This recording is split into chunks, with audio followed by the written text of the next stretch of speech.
All right, hi students, welcome to Soch 275/Com 275. Today I have a very special guest here for you.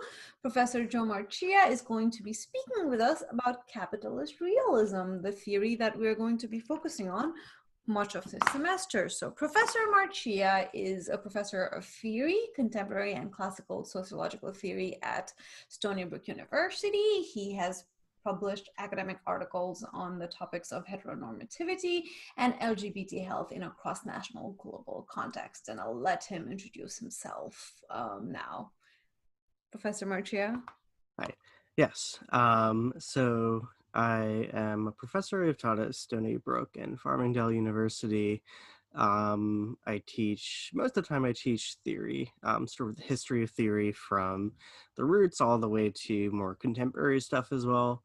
And I research sort of broadly LGBT issues, physical and mental health in a cross-national setting. And I'm interested in questions around political economy, various rights, different ways that cross-national settings affect something that seems very personal, right? Health and mental health.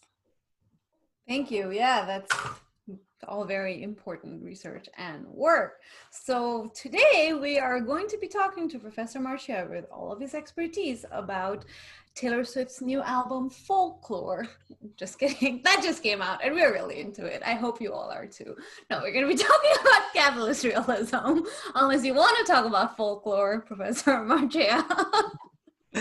It may come up. You never know. Yeah, I mean, we can talk about capitalist realism in the context of folklore at some point, maybe when we get to media. Anyways, this is a media sociology course.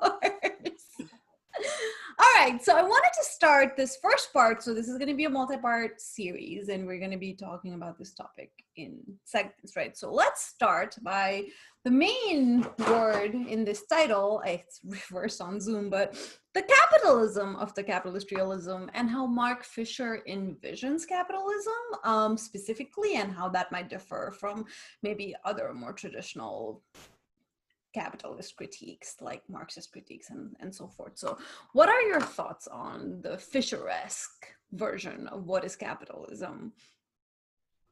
Yeah, so I think it's not aligned with Marx. I mean, so Marx has sort of the idea that capitalism is, I mean, we sort of know it is a little bit, right? It's about private property, the exchange of money, right? Money is sort of the way in which different products, goods, and services flow through this abstract thing, which is capital, right?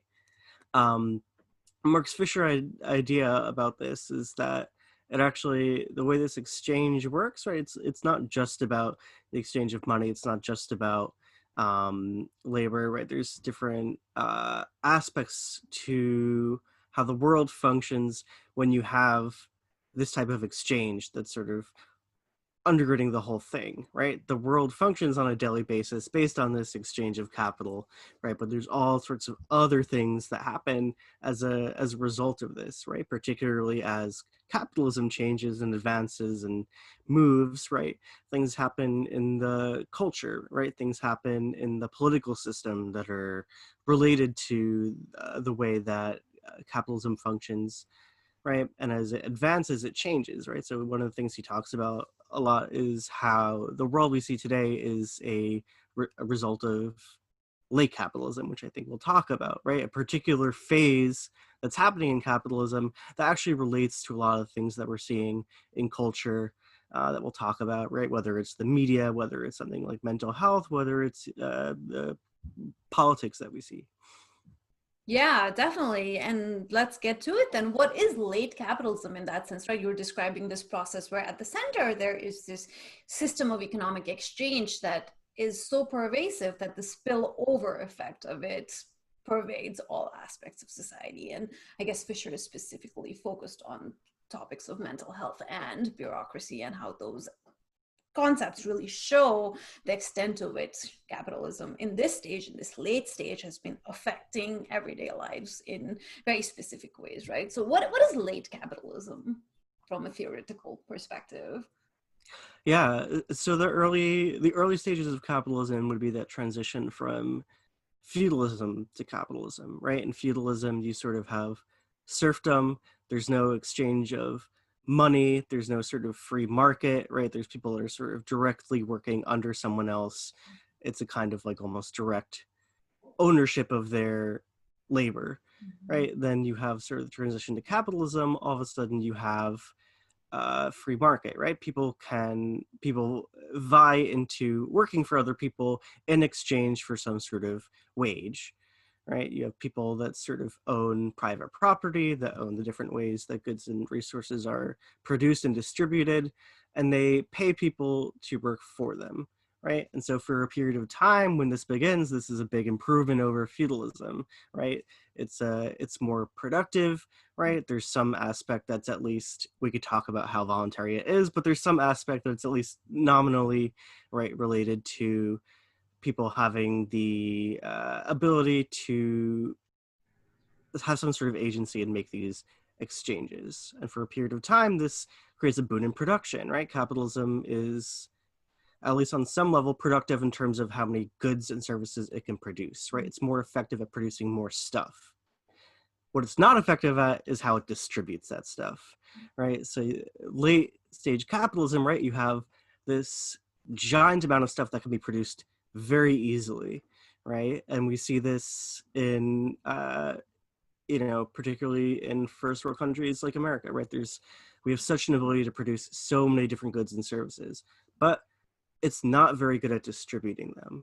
And so what happens is this type of, there's two different processes happening at once in this late stage of capitalism, right? We're at the stage where it's so quick and easy to produce things, but also how, who actually gets these things is more and more unequal, right? So you have, these two different things happening, more and more inequality, more and more concentration of wealth.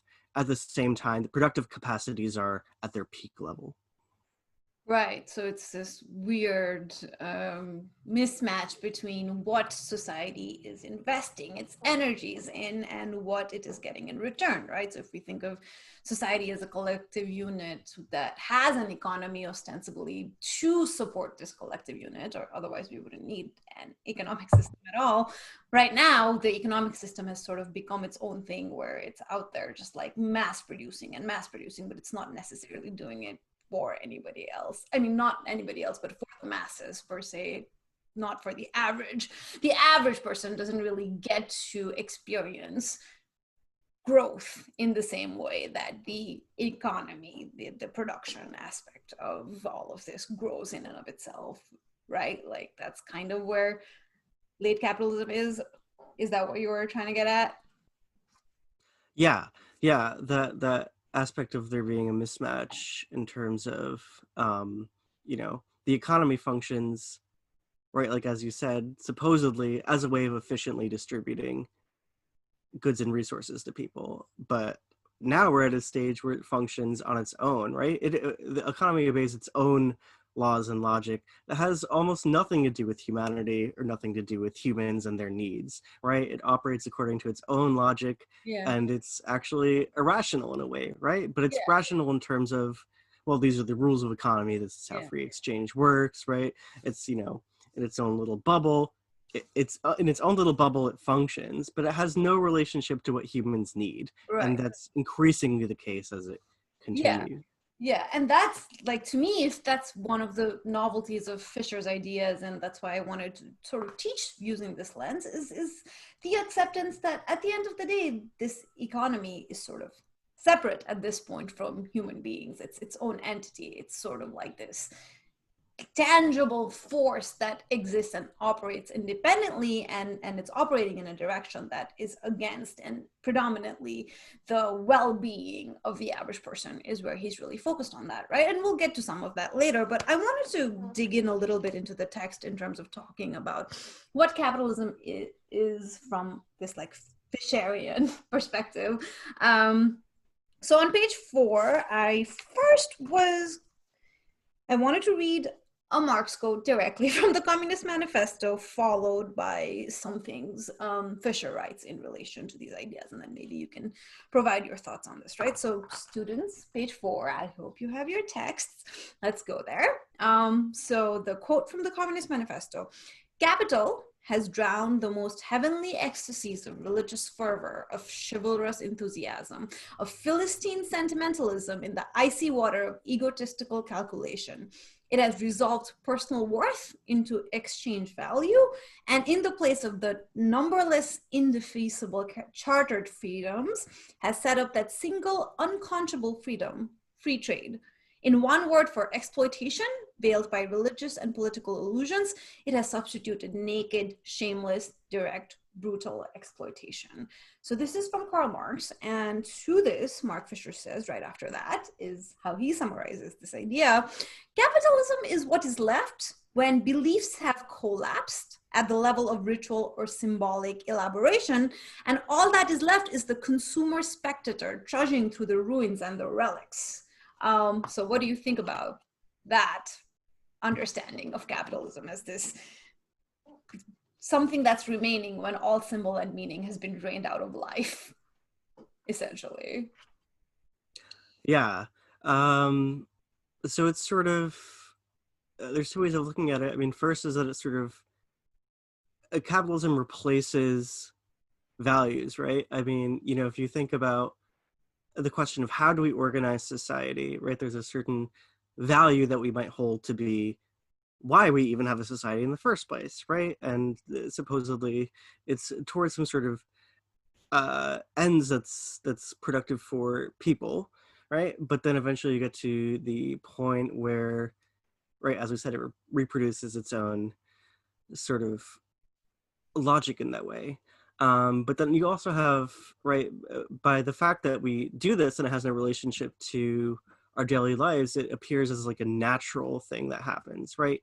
We don't even come to sort of think about, well, why are we producing and distributing goods in this way, right? What's the use of doing this for people, right? It appears almost like it's a scientific, physical, natural process that is just, that's the way it is, that's the way it will be, and that's, you know, just how it operates. The economy is just, it has nothing to do with people, or it has nothing to do with our lives or our well-being, right? It's just something that, it's a fact, right? It's a fact of the way the world works, right? And so it also operates as by being so separate from what it's supposed to do, which is, you know, ostensibly meet the needs of people, it becomes something that's not an ideology, right? That has, you know, it's not about, oh, do we value, do we not value? It's just doing its own thing, and we're, you know, sort of, you know, on the sidelines of it. It operates, and we just do what we can in our own lives. But it, you know, it's a natural fact in a way, which leads into the realism of it, right? That it just appears as like, you know, it's like air or water, like, you know. Yeah, I was thinking this reminds me of the David Foster Wallace speech. This is water. You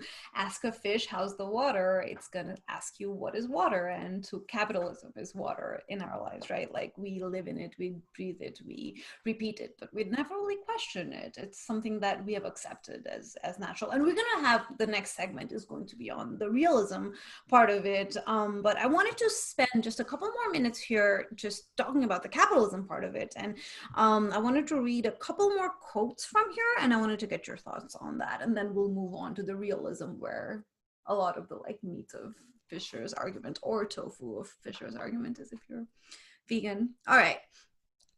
So I wanted to see on page 5, there is this quote by a philosopher named Badu. I have never heard of this person before, and I need to look it up. But this person says, we live in a contradiction, a brutal state of affairs, profoundly inegalitarian, where all existence is evaluated in terms of money alone, is presented to us as ideal.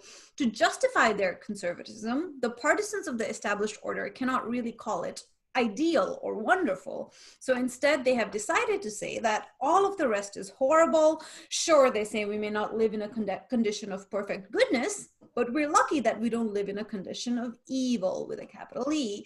Our democracy is not perfect, but it's better than the bloody dictatorships. Capitalism is unjust, but it's not criminal like Stalinism.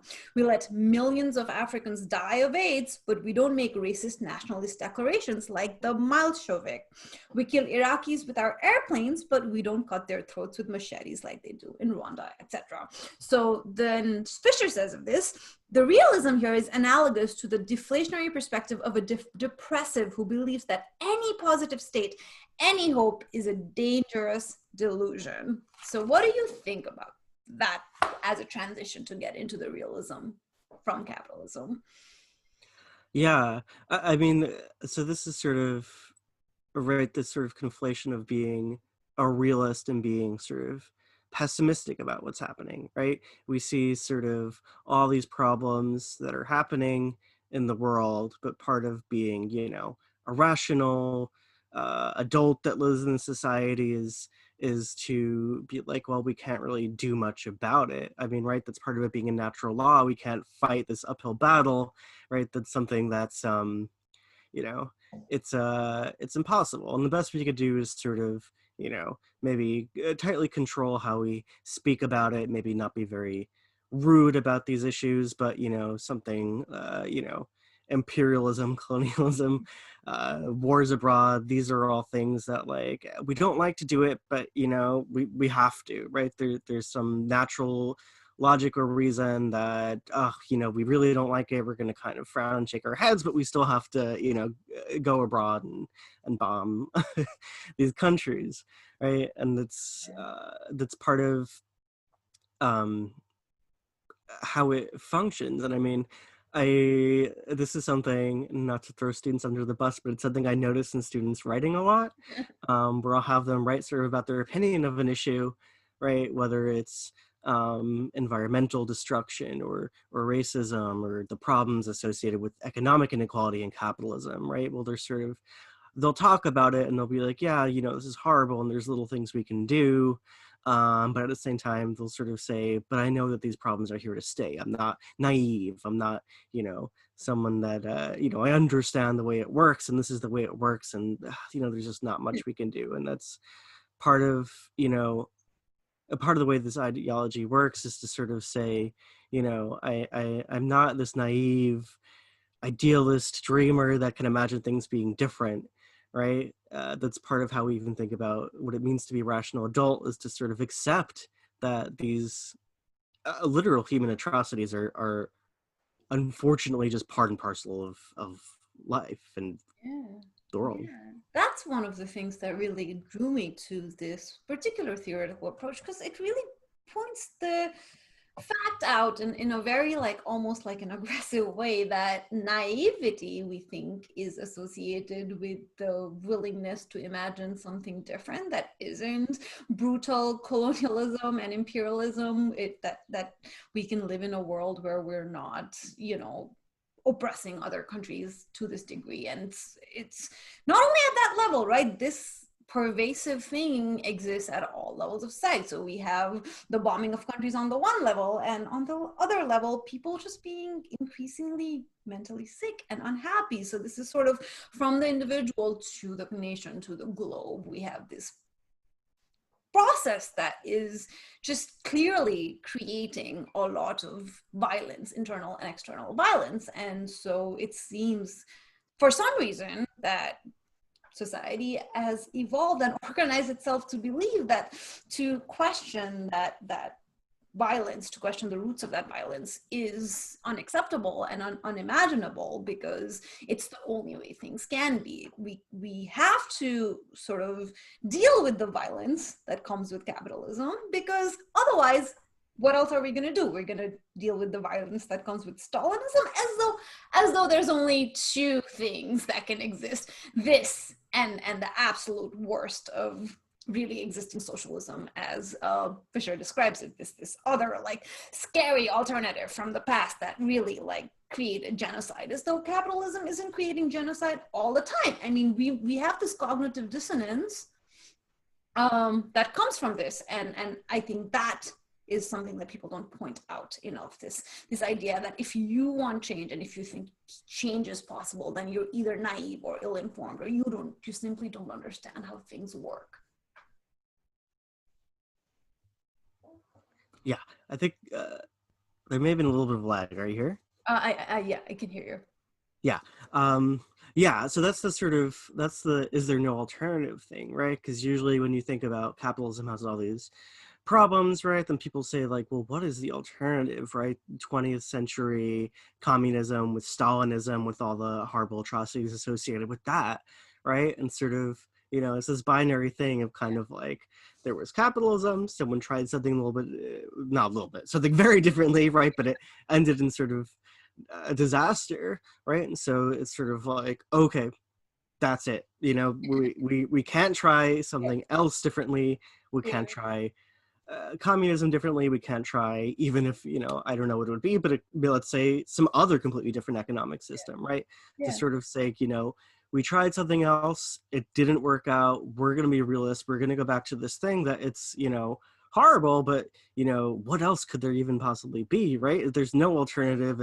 As maybe they say, yeah, we see all these horrible things, but it's the best of the horrible Yeah, systems that yeah, could be it's like we possible. create these artificial boundaries, and the boundaries are just horrible things. It's as though we, as a collective society, as people that organize ourselves, don't have the ability to think outside of the box, and that isn't true, right? Like, that's just one of the realisms that capitalism has instated. That is part of the "this is water," is that we think that it's not okay to think creatively about how else could society operate. Like, even leaving socialism, communism aside, there are no conversations about, hey, what else can society look like? What other ways could we organize ourselves in aside from this brutal exploitative way? And so that's why I wanted to focus on Mark Fisher when we spend this semester thinking about how capitalism pervades through the media, which is what this course is about.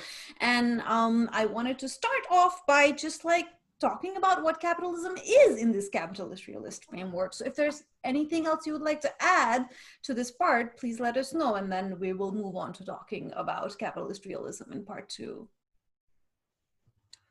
In terms of just what late capitalism is. Yeah, just what is late capitalism in a summed up, very erudite and precise way, no pressure.